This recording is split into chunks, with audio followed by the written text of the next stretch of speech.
السلام عليكم ورحمة الله وبركاته. ازيكم حبايبي؟ عاملين ايه؟ يا رب تكونوا كلكم بخير. نصلي على النبي عليه افضل الصلاة والسلام، وندعي لاخواتنا في غزة، فلسطين، جنوب لبنان، سوريا، العراق، اليمن، السودان، مصر، كل البلاد. ربنا معاهم، ربنا ينصرهم نصر عزيزا مقتدر. اللهم نصرك الذي وعدت.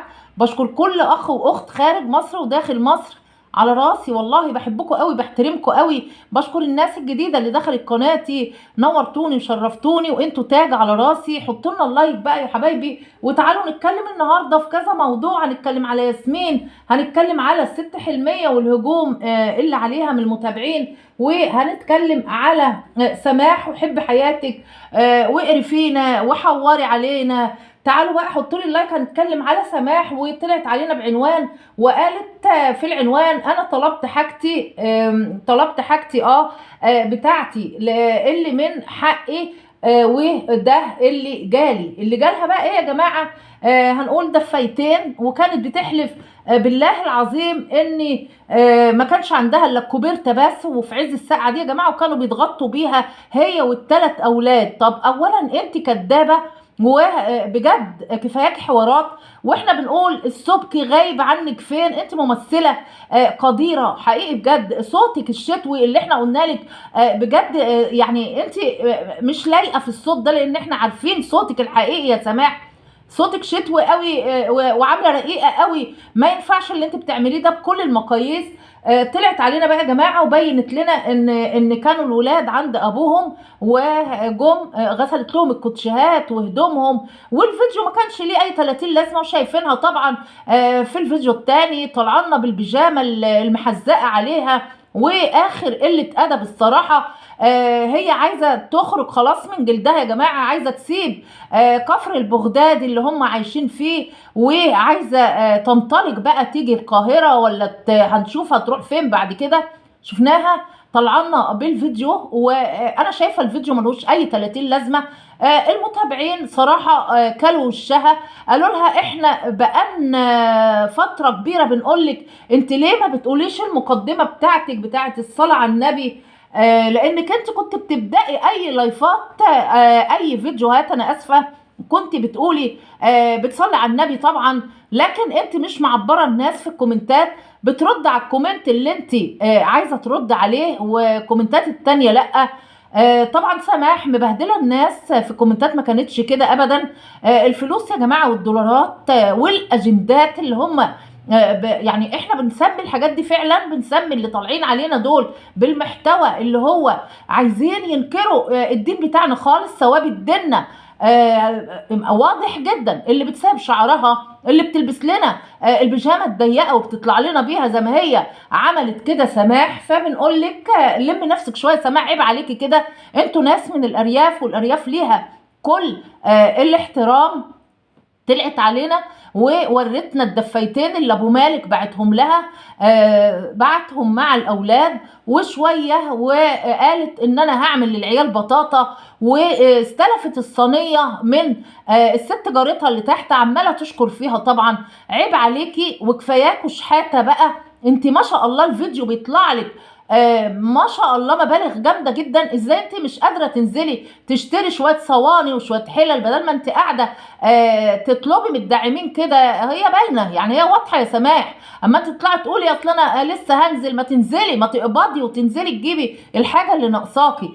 انت من حقك تاخدي الحاجه اللي عند ابو مالك، لكن كل دي يا جماعه قلنا لكم دي افلامانات عشان الترند، وهي راكبه على الترند زي ما بنقول. قعدت تشكر برضو في الست صاحبه البيت اللي تحتيها، وقالت ان الانبوبه خلصت وادتني الانبوبه وطلعت ركبتها لي، وجوزها جابها لي. لزومه ايه؟ فين اخواتك؟ فين اخواتك؟ طيب من كل ده ما بتظهريش ليه اخواتك هم اللي يجيبوا لك الانبوبه؟ فين ماما سحوره تروحي تجيبي منها صينيتين؟ ما انت ياما جبت لها الحاجات دي يا سماح. فبجد عيب عليكم كده، كفاياكوا بقى قله ادب، كفاياكوا شحاته. سماح انت غنيه جدا واحنا عارفين ده، ما شاء الله الفيديوهات بتاعتك ضربه، انت بتاخدي فلوس. ربنا يزيدك يا رب. الفيديو بتطلع بمبلغ جامد جدا يا جماعه. انتوا الدولارات خلاص نسيتكوا انكم انتوا تحترموا نفسكوا على الهوا كده، وانتوا بتصوروا والدنيا كلها شايفاكوا بفيديوهاتكوا. عندك شقه في المنصوره اللي انت واخداها بملايين الملايين، عندك شقه المصيف، وهنقول لك ايه ولا ايه ولا ايه يعني. لدرجه ان في الفيديو يا جماعه ورتنا البيجامه وحضرت هدوم اللي هي هتخش الحمام وتستحمى. انت وصلت لكده. انا شايفه ان دي قذاره، دي عيب عليكم ان انتوا تعملوا كده. انت هتوصلينا لفين يا سماح بجد؟ اطلعي بقى بالنهايه، وزي ما قلنا لك اطلعي بالتتر بقى، التتر النهايه، واخلصي من كده. عيب عليكم ان انتوا تحطي الهدوم اللي انت داخله الحمام بتستحمي. لزومه ايه تعرفي الناس كل ده؟ فين اخواتك؟ فين جوزك من كل ده؟ ما انت لسه على ذمته. فين خلانك؟ فين هقول فين ولا فين؟ ان لم تستحي فافعل ما شئت. وانت فعلا بتعملي كده. حطوا لي بقى اللايكات حبايبي. هنتكلم على ياسمين، وطلعت علينا ياسمين برضو بعنوان وقالت انا كنت رايحه مبسوطه، رجعت من عند الدكتور ومعايا معاها يعني الاختبار اللي يعني او الخبر اللي بيزعل. بتقول كنت مجهزه نفسي للولاده لكن كله خير. طيب يا ياسمين، انت برضو انت بتجري بالفيديوهات بتاعت الولاده، باللايفات اللي انت بتطلعي تعمليها انت واختك هدى. طبعا زي ما قالت الدكتور قال لها انت هتكملي لغايه اخر التاسع، وهدى هتكمل لنص التاسع. ربنا طبعا يقومكم بالسلامه. لكن كفاياك يا ياسمين تجاره بالولاده والحمل وانزل اجيب هدوم البيبي واتفرجنا على هدوم البيبي، وتحط هدوم البيبي جوه الدولاب وتخرج جوه. ايه يا جماعه ده؟ ايه فين المحتوى بتاعكم؟ ونبص نلاقي ما شاء الله القلنا عندها في اللايفات عالي جدا، في الفيديوهات نفس القصة برضو. دي تجارة بالحمل بتاعك. ان كنت انت ولا اختك الحاجة فاطمة اللي قاعدة معاكم ومطوعاكم. هو مفيش ام يا جماعة تقول لولادها عيب كده وما يصحش؟ اعملوا محتوى زي ما بنقول، المحتوى الحلو هنطلع نتكلم يا جماعة عليه. قالت ان عائشة اللي هي المساعدة اللي جايباها فرحانه قوي ان هي بتقول لها يا مدام. طيب بتبص لقت في حبوب في وشها، فبتسالها قالت لها اصل انا قبل ما اجي لك الست اللي انا كنت بخدم عندها كانت بتفطرني بيض وتعشيني بيض. فهي ياسمين كسلت طبعا توديها للدكتور، بتقول انا مش قادره اودي نفسي، ده انا رحت للدكتور بالعافيه. طيب قالت ان انا هجيب لها اكل بقى من اللي انا باكله. عيشها بتاكل من الخضار اللي ماما بتعمله، البسله، الرز برضو انت دي تجارة بالبنت اللي شغالة عندك، المساعدة اللي احنا بنقول عليها بتساعدك يا ياسمين. يا ريت تبطلوا بقى الكلام الفاضي اللي انتوا بتعملوه ده، وتعملوا محتوى. نطلع فعلا ونقول يا ياسمين ان انت عاملة محتوى كويس. كفاياكوا بجد. حتى انت قفلت التعليقات لان انت عارفة ان هيجيلك كومنتات وحشة جدا على الفيديو ده، فانت عشان كده قفلت التعليقات. ربنا يقومكم بالسلامة ويهدلكم حالكم، وكفاياكم تجارة بقى بالحمل والولادة. ولسه يا جماعة ده احنا لسه هنشوف الولادة كمان بقى، والفيديوهات اللي هترف علينا زي ام جانا كده ما كانت بتعمل بالظبط. طيب حطوا لي بقى اللايكات. هنتكلم في اخر موضوع الست حلمية والهجوم اللي جاي عليها من المتابعين. عايزه اقول لك يا ست حلميه، الناس بقالها اكتر من شهرين او اكتر كمان، فالناس كانت بتكلمك على الركنه.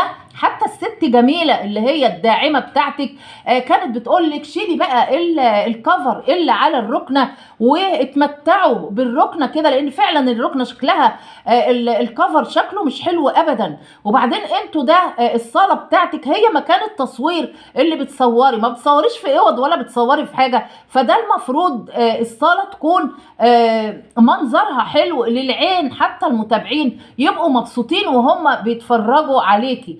طيب برضو طارق اتكلم على توضيب السطح. طب ما بدل ما توضبوا السطح يا طارق، اللي بيدفع له بصراحه الوفات للتوضيب، بقالهم بيقولوا كام شهر ما وضبوش السطح.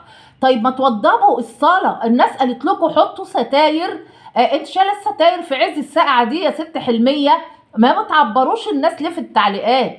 حط الستاير. قالوا لك افرشي السجاجيد. ما انت عندك سجاجيد يا ست حلميه.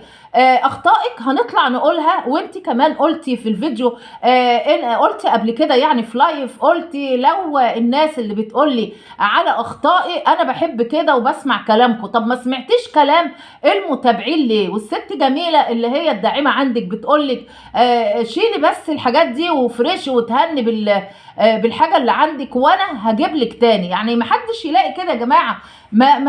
ست حلميه اسمعي كلام الناس. هنقول عشان انت عم تسوقي مثلا تعبان ولا حاجه، ده يعني ده مش هيضرك في حاجه لما تدفي الشقه تفرشي السجاجيد اللي عندك، وعندك سجاجيد كتير على فكره، عندك ستاير برضو، غيري الفرش، شيلي الفرش خالص، جددي الركنه. او انتوا ما شاء الله فيديوهاتكم حلوه، ويعني هنقول اللهم صل على النبي الارباح عندكم حلوه وعندكم الداعمين يا ست حلميه. ما تقولوش ان انتوا ما عندكوش داعمين، لا، كل القنوات او معظم القنوات عندها داعمين يا جماعه.